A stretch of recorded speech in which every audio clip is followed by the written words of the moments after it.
Okay. Good morning, everyone. My name is Alan Novy, and I'm the BST president for 2020. We're excited to have this opportunity on a Saturday morning to have Jessica Eure and Ron Swatzyna to present on a timely topic called remote neurofeedback training right now. With COVID and our COVID conversations that we have monthly, we thought this would be very timely. We're excited to have people from multiple states here, multiple time zones. And with that said, I'm just going to turn it over to Ron and Jessica, maybe let y'all introduce yourselves, and then however y'all want to start the presentation, we'll go from there. Thank you again. Okay, I'm Dr. Ron Swatzyna. I run the Houston Neuroscience Brain Center, and I've been involved in remote training for about 4 or 5 years right now. And I started out being a naysayer of it. So we'll get into this in just a minute. Jessica? Thanks, Ron. I'm Jessica Eure, and I'm a licensed professional counselor in Charlottesville, Virginia. And I run a private practice with my colleague, Robin Bernhard.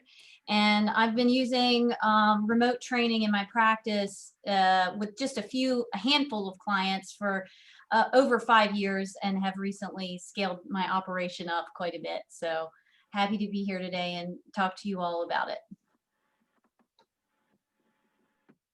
Okay, I'm gonna go ahead and share my screen. Come on, click. There it goes. Okay, I don't think I'm on the, there it goes. Like I said in the beginning, home training is not for everyone. I won't take everyone as a home trainer. I know there's a very poor follow through with quite a few people out there.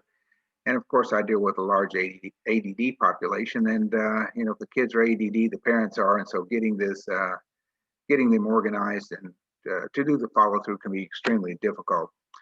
Back in 2012, Revi Sela, who developed the butterfly system, she's from Israel.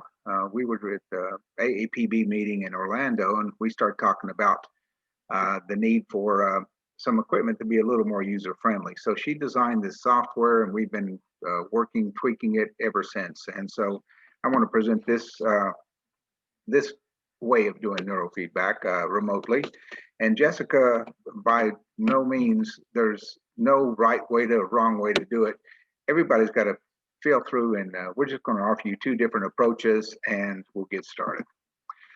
Okay, so remote home training. There's a lot of reasons for it, and this actual PowerPoint was developed before COVID, but right now we see a big need to do a lot of remote training.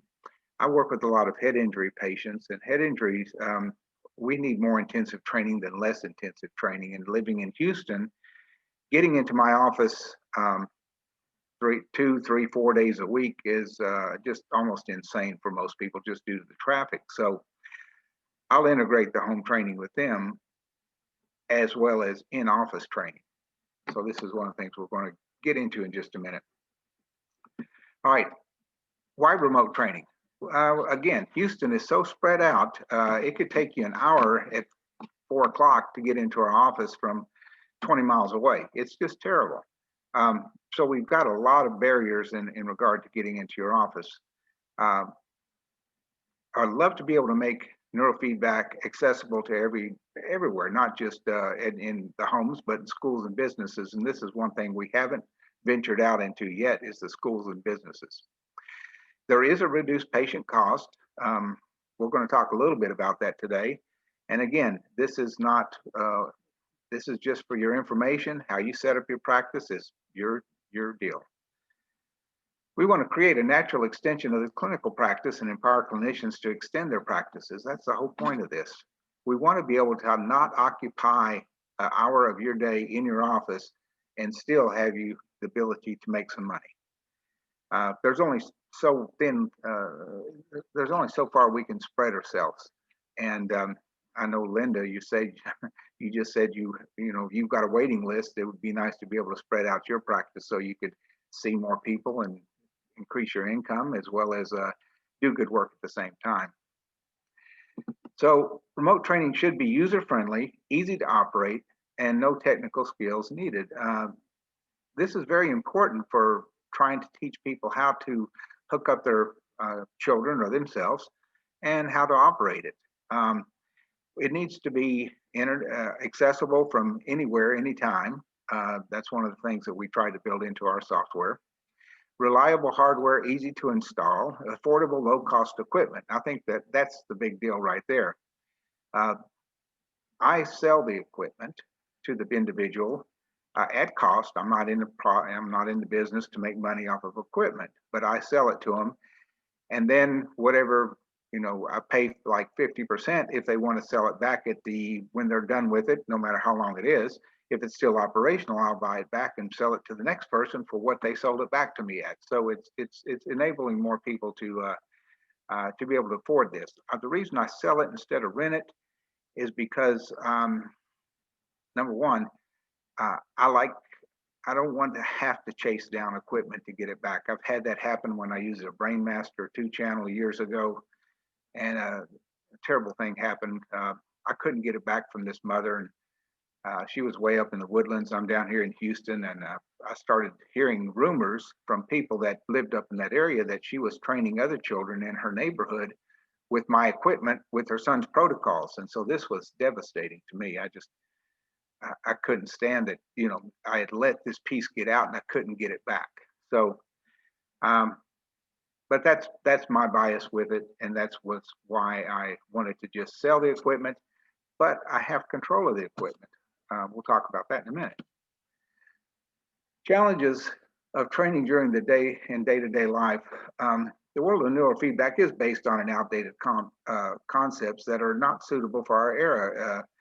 I know when we first started out doing the games in the early 2000s, they were pretty monotonous. They're pretty simple. They didn't keep people's attention. There were really not any games that could keep adults' attentions. Sometimes it was a movie, but they had limited movie selections. I've got the same thing now in my office. I train with DVDs, but again, I've got limited selection. When I use one piece of equipment, when I use the Butterfly system, I can use anything on the internet. YouTube videos, I can use Netflix, Amazon, anything's available on the internet. We can have the people watch that. Challenges for therapists with remote professional training. Full remote control over training is necessary. I like to be able to change the protocols as I can from my office. It's easy to go into. As soon as I change the protocol and close the system, it goes right up to the cloud. And as soon as the client opens it back up, those new protocols are in there for them to operate. So I like that part of it. Clinical follow-up, specifically tailored questionnaires are built into the Butterfly system. I will have to say I'm not the best one for sending out the questionnaires out of this system, but they've got some really good capabilities for you to build your own questionnaires if you like, so you can then have some sort of subjective measure of progress. And then if I don't like something I see, somebody's trying to do training at 3 o'clock in the morning, or there's something just fishy and I need to stop it, I can pull the sessions away and that piece of equipment is dead. It will not work for anybody at any time.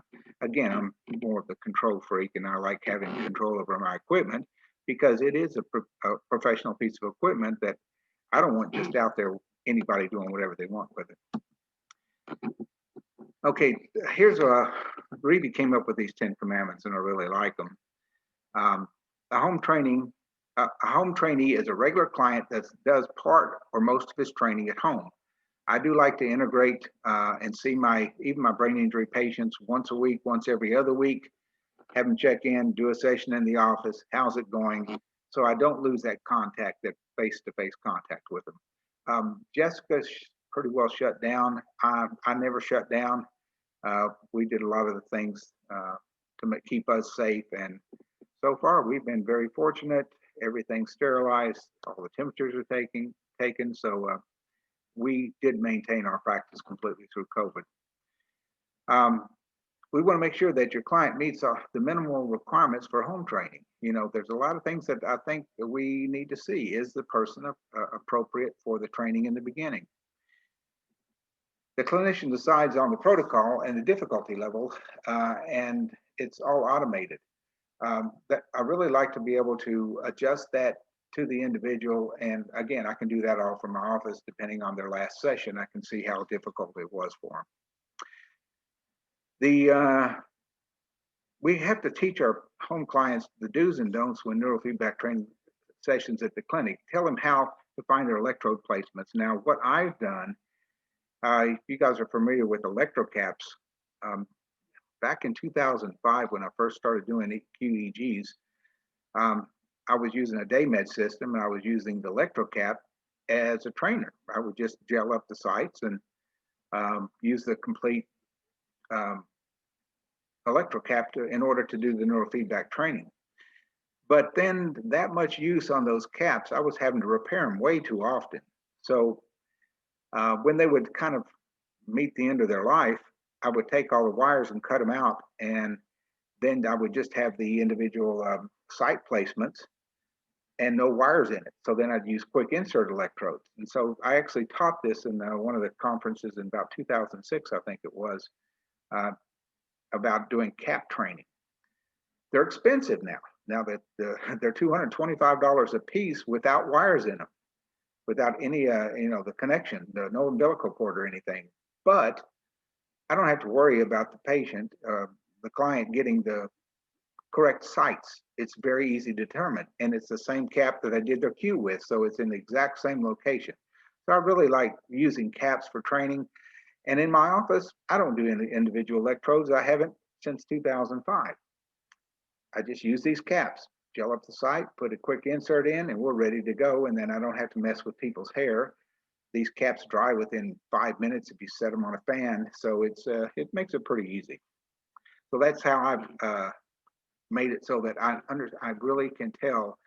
I can even take a little laundry marker and mark the sites, letter them FP2 or, PZ or whatever. And so this makes it kind of easier for people to find the locations. I do a few training sessions in the clinic before I start home training with them. Jessica is more genius at using this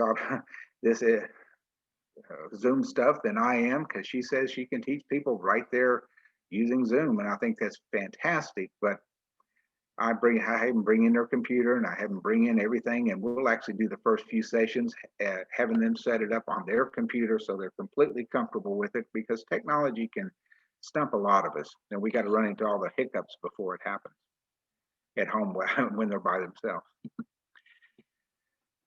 Now,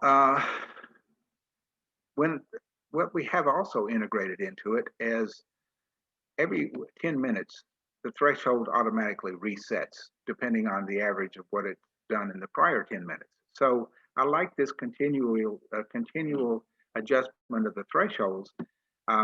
And I can see that the threshold changes over time. It prints out on their actual reports. So if I see a big threshold change and it stays extreme, then I'm knowing, well, they possibly disconnected. Then I can go in and look at the oscilloscope tracings that they'll put in every 10 minutes. And I can see, yes, they must have moved. They had to drop the electrode out, and then we'll have this discussion. So I get a lot of information that I like to feed back to the people when I'm looking at their studies in the office. Okay, I do a once a week follow-up on the clients. I've got a really great assistant, Megan Butler, and she's now in charge of contacting each one, looking at all the data, contacting each one, and I pay her as you should for doing something like this. And she comes to me and says, they've got so many sessions, I think we're ready to change protocols, or they're having this issue, or they're having that issue. And it just, for the most part, everything's going smoothly, but, that way I'm on top of it every week. Now, I don't do the personalized questionnaire that they do. I do the CNC 1020. I'll take that through 296 questions, and I'll look at the worst ones that they answered, the top 20 or 30, and I'll actually send that out to them. because then that measures their progress in the areas that they've at least acknowledged were the worst.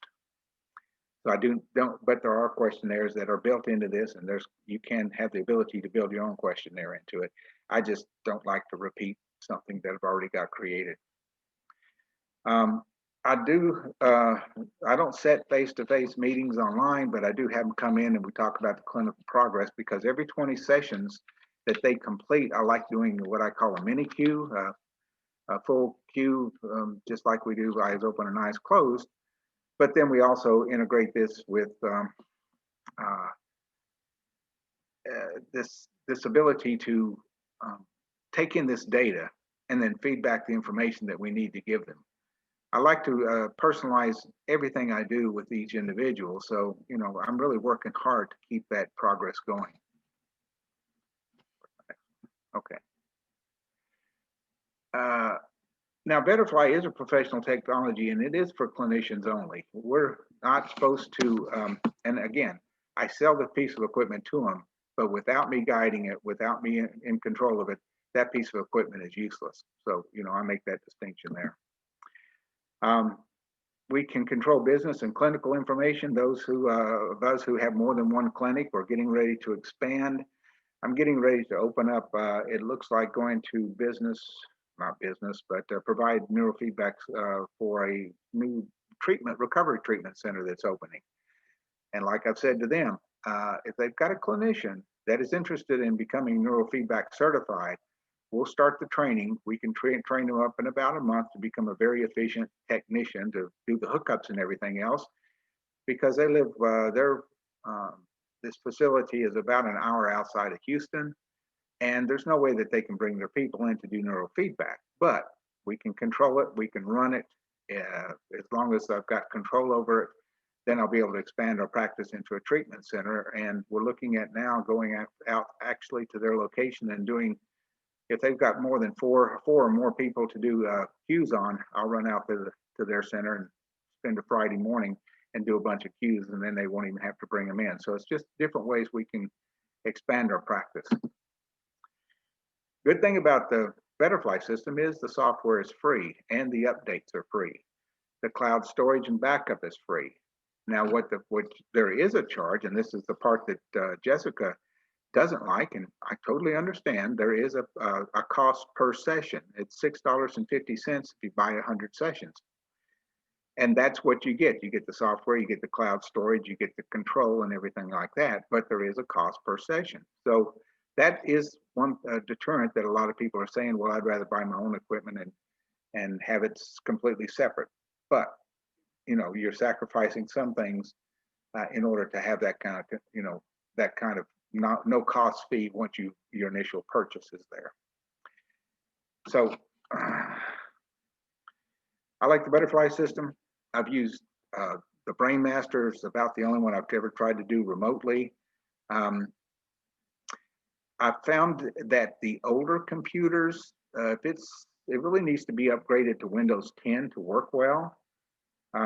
So that is one of the things that we've just recently come across, that with Windows 7 and Windows 8 basically phasing out after the first of the year, everybody should be up to 10 anyway.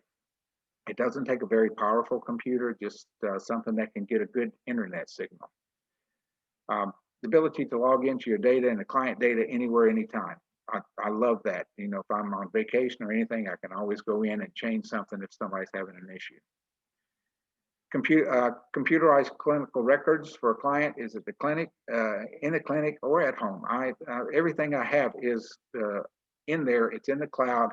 It's always there. I can go back 5 years and I can still look at those prior patients and their clinical record and print it out or send it to them as an electronic copy. And there's a lot of information in the reports. That's another thing I really like. The reports are excellent. The graphs, if you want to do the graphs and get fancy like that, a lot of the younger people will like to jump on that. I haven't spent much time doing it, but I love the reports. And like I say, the follow-up questionnaires are there if you like it. There's business and administrative related information also, because it can show you how many sessions you purchased, how many patients you've got, if you're an organization, how many centers that you have under your organization. It's just it's expandable, is what I like to say. And I'm going to cut it right there at a few minutes short. And I think rather than questions now, let's let Jessica present her genius, and then we'll open up for questions afterwards. Let me kill my stop share. I'm going to mute myself. Jessica, it's all yours. All right, thank you, Ron. Let me get my slides up here. All right, can you guys see that? We can't see it yet. Oh, helps if I actually share my screen, I guess. Now it seems to coming up. There we go. Okay, great.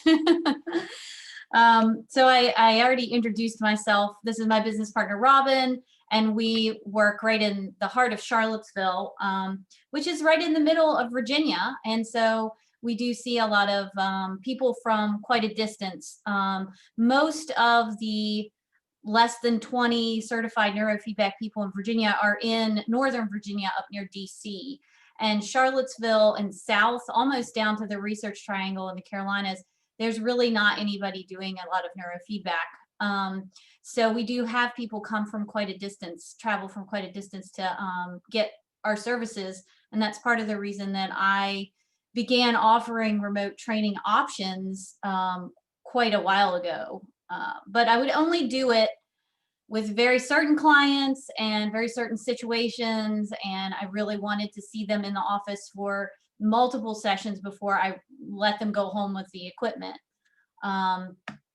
Once COVID hit, I kind of started to change that, and really already knew that it created less barriers and less expense for clients.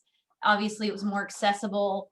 And one of the big things that Ron didn't mention is that people can train at a time of day that is more appropriate for them. So some people really feel sleepy for a while when they're starting to train. So doing their training right before bed, that can be something that's a little more achievable.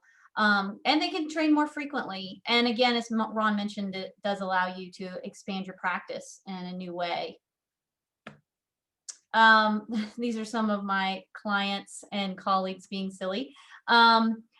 But sometimes you do run into problems with home training. Your client does need to be proficient and capable of applying the electrodes and running their sessions. They need to be healthy enough and motivated enough to home train or to have in-home support in doing so. And there's need for communication from the client or their caregiver regarding their responses to treatment. And you do have ultimately less control and ability to monitor than when you're doing in-person sessions, obviously. How I work this is when somebody calls the clinic to ask about what services we offer, I offer a free phone consultation. I tell them that I do offer remote training. The next step before I even do their intake is I have my technician call them and have a tech screening call with them. We do it over Zoom so that they get a practice Zoom. He asks them, he just basically assesses their appropriateness for home training. So that's done before they invest any more money in doing an intake or quantitative EEG at the office. We know that they are an appropriate candidate to pursue home training. I do all my intakes by Zoom right now. The QEEG is the only appointment that I'm doing with clients in my office currently. We do review the results of the Q on Zoom again, and then their home training setup meeting is also on Zoom. So what I'm typically doing is handing over the rental equipment on the day of their Q. Sometimes I'm mailing it to them later. And then continued monitoring thereafter for my home training clients is through recorded sessions that they've uploaded to Dropbox, weekly email communication, and every other week Zoom calls. So probably a similar setup to what Ron was talking about with his clients. Obviously, when we're talking about implementing home training, it's good to talk to your clients about where will they set this up in their house? what time do they think they're going to train? How many weeks are they planning? I mean, how many days a week are they planning to train? Talking to them about any barriers that they predict might be in the way of them reaching their home training goals. And then I have a home training rental agreement that goes over a lot of the concerns that Ron brought up about, I understand that you can overtrain. I understand that I'm only training the person whose cue this is based on, all of that. So we go over all of that in detail with clients. I have built my own home training kits for years, and I just went on Vistaprint and whatever the cheapest tote bag is they have, I got my logo put on it. And right now, I think I have 30 home trainer kits that I've built. This is what's inside them. So I use the CEUs from Pocket Neurobics. I do send them at 3 individual leads with snap-on ends. And then I use BioExplorer, so that BioExplorer software dongle is in there, their paste and gel, and then the home trainer manual, which I have built and revised many times as needed as I've learned from this experience. So all of this stuff that I created, so rather than work within a system developed by someone else, I chose, I mean, honestly, I didn't really choose, because 6 years ago, I don't even know that Betterfly was around, but I chose to develop my own system that works for me, and it certainly won't work for everyone. I do believe it does demonstrate that a grounds up approach to home training is possible, and that I think the main benefits are that it's completely malleable, it's completely in your control. You know, you can make it however you want. You can set up the whole system how you want it to flow for you and your practice. The disadvantage is that you also are in complete control.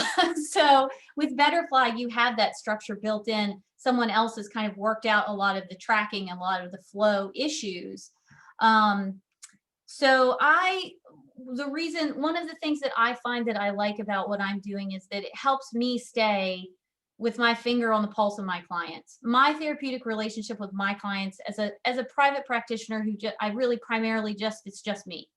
I want to stay connected with my clients. And if I have my fingers in every aspect of this, I feel like I do, and I'm very involved in their home training. So cost me about $1,200 to build a home trainer kit. I rent them for $400 a month, and then I charge them $30 per 15 minutes of my time once they're home training and I'm checking emails and things like that. So they can do as many sessions as they want at home, and it doesn't change the rental fee. In terms of tracking their progress, I pull up their recorded sessions and BioReview, take a look at how it's going. I ask my clients to keep notes, also in Dropbox, of how they are responding to their treatments. So each time they train, they've also left a note. I use a quick assessment symptom rating scale. Depending on how frequently the client is training. I used to do it every 10 sessions, but now that might be a little too frequently for some of my trainers who are training every day. And then I do frequent Zoom and phone check-in sessions. And of course, we retest as needed. This is the quick assessment rating scale. This was a client, this is great. I find this great that in addition to getting them to tell me verbally how they're doing, having a checklist like this sometimes can highlight changes that are happening. So this person did this in July 21st, and that's the back one. And then again in October, and I highlighted in blue all of the symptoms that had decreased in frequency. And then I send my client this and say, does this seem accurate to you? Does this seem to reflect how you really felt the changes happening? And that can be a great way for us to really talk in more detail about the changes that they're seeing. So I also keep notes separate from the client about any interaction I have with my clients. I always put their recommended cue protocols at the top of their notes. And then this is a little tedious, but every time I email them, I take my email and I cut and paste it into their notes, and I cut and paste their response into it. So whenever I pull up my client session notes. I see when the last time I interacted with them, how many sessions they've done on that day, what we had talked about, what instructions I gave them, how they responded. So it's all, I keep a really good record of the communications with them, because when you have 25 clients and you're not seeing their face, you really have to do good at, you know, kind of remembering and monitoring where you are with everyone. I also keep a lot of spreadsheets, and the bottom is an example of a spreadsheet that I keep that's basically their client code, their first name, their caregiver's first name, the last time I emailed them, the last time I got an email from them, when we did a check-in last time, when our next one is scheduled, when the last quick assessment I did was, and which kit they, whether they're renting or owning. So for me, this is very malleable. I can sort my spreadsheets however I want. I can go back and refer to them however I want. But I can see this is not for everyone. I think a lot of clinicians would prefer to have a preset system that had that all in one place online. I like being in control of everything. So this works for me, and it makes sense in my mind. So I did ask my home trainers if they would tell me what their experience has been like. And I told them I was doing this talk, and I said, what would you want to tell other clinicians about your home training experience? And a couple of them even sent me pictures of their home training setups. So, I was kind of really impressed with the really glowing reports I got from my clients about how their experience has been with home training. And I'm not going to read these all to you. I'm happy to, if you want to read these, I'm happy to share my slides. But it's been really great. These are clients, some of them live 15 minutes from my office. Some of them live 3 hours from my office. So this is a family who has, 3 adopted children and 2 bio children, and they're going 15 directions at once. And wow, did it help that they could home train. And they did cues on multiple of their kids, and they have one system, and they can just line them up and train them at home and see results faster. Again, lots of my clients wanted to send me their feedback about how well it's gone, and even some of them that were really nervous about learning how to hook themselves up and using technology and using the computer have said that, oh, actually it's actually pretty easy. So that's my presentation. Thank you. Okay, well, thank you all very much. I'm gonna thank you all. I want to open this up to some questions, just momentary. We still got about 20 minutes of this official presentation, and then we will be, sticking around a little bit afterwards. But, and at this point, if someone wants to either type something into the chat, or if you want to open up your video or let us know. We'll be more happy, I know, for Jessica and Ron to answer some questions. Does anyone have anything offhand they want to ask? I missed the equipment that Jessica was using. Okay. Sure. So, I mean, really any 2-channel, I just use a 2-channel amplifier. The one that I use is the CEUs, which is a USB corded device. And it's less than $700 for one of those. And that's what I include in my home trainer kit. It's from Pocket Neurobics. Okay. Other questions? And maybe turn off your video once you're done, Tracy, and come back. Jessica, how do you enable your patients to apply the electrode in the same position each time? I see they were singly placed. Yeah. So I have in my home trainer kit, in the manual as well as in their Dropbox folder, and I'll pull it up and show you guys what it looks like. Give me just a second. I have created guides for them, and I'll show you what that looks like here.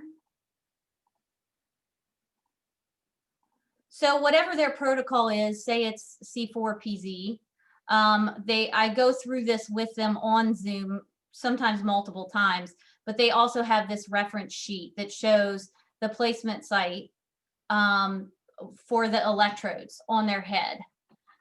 So they can always refer to this. They have a printed version of this, and they also have it digitally. And I have sat with them on Zoom and gone over it with them multiple times. Yeah. One thing that I might want to throw out there, because Jessica talked a lot about the pricing. I didn't talk about the pricing. I do, like I say, the equipment's completely separate, but the pricing on the sessions, I charge $1,200 for 10 sessions. No, I charge $1,000 for 12 sessions. It's about $83 a session. And then I track those, and when they get through that first 12 sessions, then I can take credit cards over the phone or whatever, and we can put another 12 sessions into their account. So like I say, I can add sessions, take sessions out from anywhere, and this works out very well for me. It's a little bit different than doing the Jessica, I think yours is a rental, but they could do as many sessions as they could pack into that time in a month, correct? That's what I was thinking. So I charge by the session, which is different. And what I do on mine is, because I train a lot more intensely, it seems like, and I get very good results out of it. I'll actually allow them up to 70 minutes per session. So it's like they're getting a double session for that cost. A lot of people don't train that many minutes. I've found that these kids and these brain injured people can actually tolerate that quite well with the equipment, and they do very well with it. So it's like they're getting twice the amount of time that they would get in my office for about half the cost. So that's just the way I've done it. Other questions, thoughts?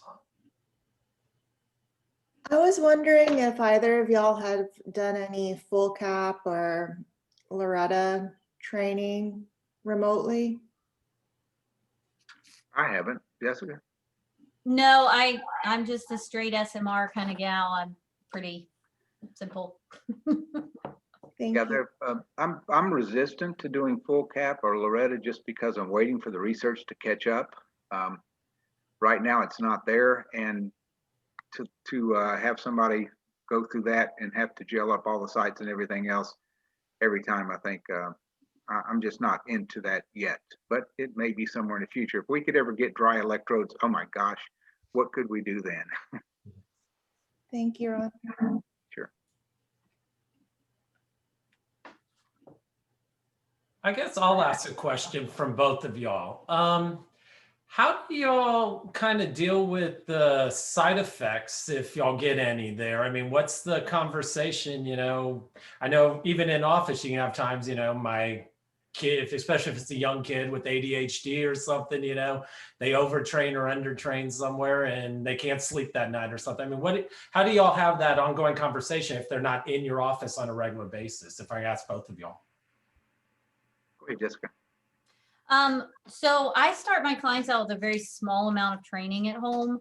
And we talk a lot about what it would look like to have an ab reaction. And I tell them if they have an ab reaction to stop the training and communicate with me immediately.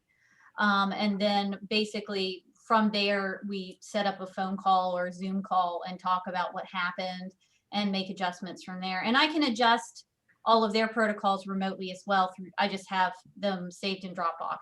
So I have had that happen on occasion with people having, ab reactions at home. And they've been, because I've talked about it up front with them a lot at the beginning, it's been not like something that surprised them or upset them. So I think that really helps with that. Right, and I really love when I come across somebody that has an unusual reaction, especially in these brain injured patients that I'm working with, I'm really trying to find out why it happened and go into investigation. So that's why I have pretty tight communication with everybody. And they know as soon as they get something odd that happens, they close down a session, they'll send me an email and I'll start looking into that. I think that's part of the joy of what I do is I just really love to figure out, well, why did that happen? And that's, I've got a case right now of somebody else doing some training, and I'm trying to figure out, why did they have that reaction to it? It doesn't make sense, you know, because I think we do need to investigate as much as possible when we have an atypical reaction to the protocols that we're trying to do. I think it's an obligation we have. We need to document it. We need to, in this one case I got from another clinician here in Houston, I'm probably going to do a case study on it because it was such an odd reaction that if we do figure out what we have, because I got pre-maps and post-maps and the EEGs too, then it needs to be put out to everybody so everybody can understand, well, don't do this in these kind of cases, because we don't want to make somebody worse, because then that just destroys all of our practices. Okay, thank you. I saw a question on chat asking Ron, what amplifier do you use with your Butterfly system? We started out using the same one that Jessica's using, the UWiz, and it's a great little 2-channel amp. And then Breevy went in and actually had her own manufactured, because there was a time that UWiz wasn't available. I think it's more available now than it was. So she has actually got what she calls a little genius device, same basic concept as the UWiz, and that can almost be used interchangeably. And its cost on that, I think, is right about somewhere around the same, 700, a little bit less. Okay. I have another great question from the chat asking about internet interference and things. Have y'all found that to be a problem in remote training where, you know, there isn't a good signal or anything that interrupts this at any point? It's particularly an issue with our system because the feedback comes from anything they want to do on the internet. So if they can't stream a movie, that's not going to work. You know, so that is an issue. Bandwidth is an issue if they've got several computers going at the same time. So, but it's we run it in our office and we run 4 or 5 computers at a time, and we don't seem to have an issue. But then, you know, we've upgraded everything, so we've got a good bandwidth there. I don't have that issue because my clients can train. They don't have to be on the internet when they train. They just need to upload their recorded sessions to Dropbox at some point. So there's no internet issue with training. What's the feedback on that system, Jessica? With Yeah, what do they do? Do they watch movies? Do they do games? I don't understand. no, I honestly, like, I'm a little bit of an oddball in that I don't really have my clients do a lot of visual training. They just use auditory. It may be Really? partially the clientele that I tend to be overstimulated and or very highly sensitive and reactive. And also I work with a lot of traumatized people who tend to be high achievers and get really attached to outcome when they watch videos. And so I found I'm really all about like just bringing them down and calming them. And I just use primarily auditory feedback with BioExplorer. I didn't know that. That's great. So it modulates as they get closer to the threshold. Yeah, there's different protocols that have been designed. I didn't design all of the protocols that I use in BioExplorer. You can purchase them, you can adjust them how you want. There's different ways you can set up how the auditory feedback happens and how it sounds. Got another great question from chat. What do each of y'all use to drop in on the sessions? Is it TeamViewer, Zoom, or what do y'all use to kind of view this? Jessica? I use Zoom. I like Zoom because it integrates. There's a plugin that integrates with my Google Calendar. So when I schedule my clients on Google Calendar, it just says make it a Zoom meeting, and then it sends them an email, confirms their session, and sends them the Zoom link, and that makes my life super easy. So I'm a Zoom person. I don't. I've taken a different approach on that. The whole point about doing home training for me was expanding my practice, so I didn't have to occupy my time while a person's doing their sessions. So I don't actively watch them do their sessions. I get the results after the session. I can tell how the connections were. I can see their oscilloscope. I can see the results and their success rate and adjust accordingly. But my whole thing was I want to be able to see more people without actively having to have them in my office at the same time. Yeah, I certainly don't watch all of my sessions either. Yeah. Yeah, but if you need to, you'd go through Zoom. Sure. If you need to. But, okay. Other questions from anyone that's viewing this or listening in? What do you do if there's a technical problem? You mean, what do you do when there's a technical problem? So that is the reason that I have recently employed a technician, because especially the getting started process, you know, there can be lots of little snags with that. And I have just gotten really good at going through the requirements. And that's why I have that new meeting with my technician for the screening call initially. There's a high level of communication is needed with home trainers. You have to communicate everything very clearly and as simply as possible, because we're working with people with cognitive challenges, brain injuries, anxiety. So there's a high level of communication, but also like just continued encouragement and just paced, because some people, if they get a technical problem, they'll get very upset about it. And you just have to be like, no problem. And here's what we do. So there's so many technical problems that can happen. You know, I can't even specifically answer that. You just have to get good at taking it as it comes. Well, and what I do is I'll get an email or a text from one of my patients' mothers or fathers or whatever, and they'll be having this issue ahead of time. That's why I have them come in and we run 3 or 4 sessions on their equipment with me watching. They do the complete hookups and everything like that. And I make sure that they're, you know, the procedures there. And Jessica's right. There's so many things that can go wrong. And now when they're first trying to set up their equipment, of course, integrating some equipment, getting the right drivers downloaded and everything else can be a challenge for a lot of people. But what we find is Rivatal, who works for Revi in Israel, she's one of these she's a genius with this stuff, and she can, you can set a time with her, set up with her. She'll come in, she'll take over your computer, she'll load everything up, she'll make sure everything's operational. And that's how we've been finding that the old Windows 7s and 8 units just won't run the system. So they'll have to get that upgraded. So Rivatal is really excellent when it supersedes what I could figure out why it's not working. I've got somebody I can punt the ball to and say, it's yours, because I don't know what's going on with this system. So that's how we work it out. You definitely do have to be able to tolerate some troubleshooting if you're going to do this with your clients. That's true. What is the person's name in Israel? Rivi Sela, R-I-V-I Sela, S-E-L-A. And Rivatal, I don't know what Revital is her first name. I don't know what her last name is. I've been working now with her for about 6 years, but she's just as sweet as she can be. Both of them are. Other questions?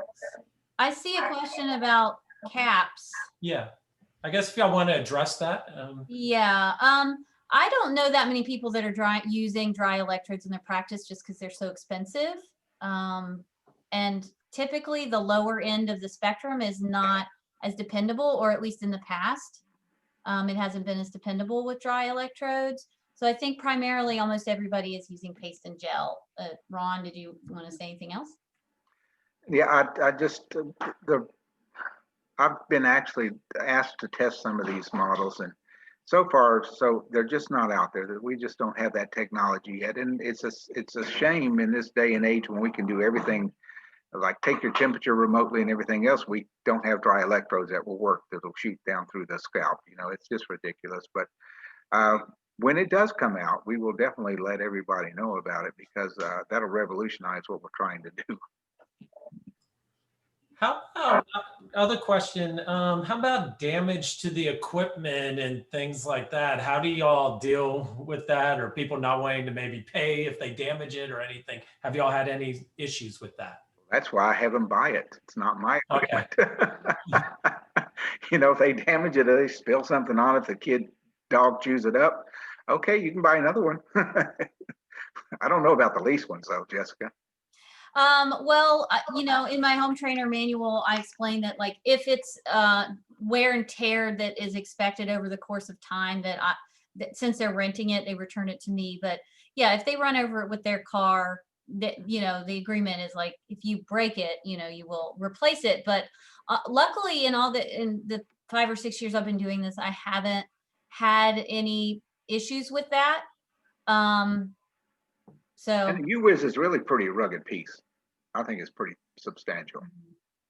Both the Genius the Genius also. Sales tax. Oh, Jennifer, there's no sales tax on medical equipment in the state of Texas, which is a cool thing. Yay, that's what I say too. Any other last minute questions? We're getting to the end. We got about 3 minutes left. Any other thoughts by anyone out there? Or any last minute things either of y'all, Jessica or Ron, want to say as we wrap up? No, I just think that, like I say, you really, if anybody wants to get into home training and has questions, I'll be glad to work with you, to help you set it up.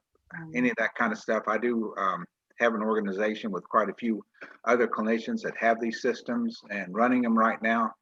I'm like the organizational manager for the US, so it's I've got them all over the place actually. Not that I'm actively doing it, but I've got other clinicians that are doing it, and I would be happy to help you with it. If it's just how financially we did it, I'll let you know what we do and help you through that part of the setup, because now I will tell you that insurance, it's iffy if they will pay for home training, because this is, this is not in an office. This is not seeing you. So it's billable. I don't think it's billable to insurance companies. And that's what's held some people up on doing home training. Jessica, you have any luck with insurance on home training? I don't do insurance at all. I don't do it either, but I have people that submit for reimbursement, and that's been an issue. How about as we wrap up, maybe someone put in here about ethical or legal issues about training across state lines or anything? Any of y'all done that or any of that? Or well, training is not therapy, so that's where we seem to have the ability to go across state lines. We're not doing therapy, we're doing training, and and they're doing the training. So it's not like you're trying to do Zoom sessions doing psychotherapy with somebody suicidal in another state. Of course, that's not a good thing. But so that's what I've been able to work through for the longest time. And I know the Betterfly system is used in probably 30 some countries right now, and Reedy's running probably about 12 herself, and still, like I say, it's training. I will give out this information. We're gonna be passing on all the resources and stuff. But can each of y'all, they want to know your emails, I guess, if they want to reach out. Do y'all mind giving your email or anything? Sure. Everyone? I think I had mine on my PowerPoint, but Yeah, I think it's on the power. Well, I guess that's a question. Will y'all be willing to share PowerPoints or some Sure. part of that? Yeah. sure, not a problem. I'll make sure the email's on that, and then anybody requests a PowerPoint, we'll just shoot it to you, Alan, and then you can forward it on to everybody else. Yeah, we'll just include it with the CEUs that we send everyone, if that's okay with y'all. That sounds good.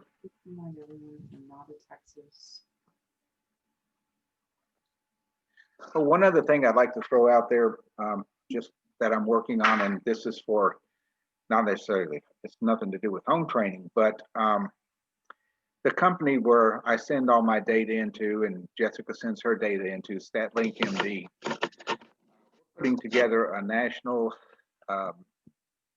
we want to start offering psychiatrists well-priced EEGs. And the reason we're doing this is because that last paper that we just published in the European Journal of Child and Adolescent Psychiatry, we found that nearly 40% of those that fail multiple attempts at medications have isolated epileptiform discharges or have encephalopathy. Can go even higher than that. And I think that right now in the city of Houston, to get an EEG on a child, there's a 7-month wait. That's terrible. And so, and to get an EEG other than through an electroencephalographer, just from a neurologist, all of them come back as normal. So I think that's the one thing that we've got, Statlick MD has neurologists that are board certified in every state in the union. And so they can get a report within 2 to 3 days from a licensed medical neurologist or epileptologist in their area, and then have that report. So I think this is a way for us to open up our practices to psychiatrists to say, and we can do it at our center here. So as soon as we get this thing from StatLink MD and we can put in the city of Houston, you can go to this site to get it done. We can usually get them in within a week. It's fast. We're going to charge $500 for them. The cost of having them read is $175. So, it makes it good for your hour, and then you just send them back the actual report, and it opens the door. So if they've got spike and wave activity, then we can talk about medicines. If they've got encephalopathy, then they'll know something about that. You don't have to have the cue, but this could be at least opening up the door to start working with psychiatrists, because they are so frustrated when they fail on 2 or 3 different medications. They don't know where to go, so they have to have more information, but most EEGs they get read are normal, and so they're all frustrated about it. So we're going to try to word that out. When we get it created, I'm going to reach out to several centers that I know. If you guys are interested in doing this, Linda, especially you, and we need to really try to work with psychiatrists more. And I think this is a good introduction that we can do this for you at our office. All right. Well, what I'm going to do is I'm going to wrap this up right now, and I'm going to stop. But if everyone can please in the chat, just let us know if you're a Texas resident or you're out of state, just so we know what we're dealing with here, just when we're trying to get all the CEUs and the BCN and everything together. That'd be really helpful. So yeah, just put Texas or other state. That'd be great. Once again, thank you, Jessica. Thank you, Ron, so much on behalf of BST, and wonderful having Mid-Atlantic Society here and everything else. So I'm going to stop this now and then the recording, but we will continue to have this on. All right. So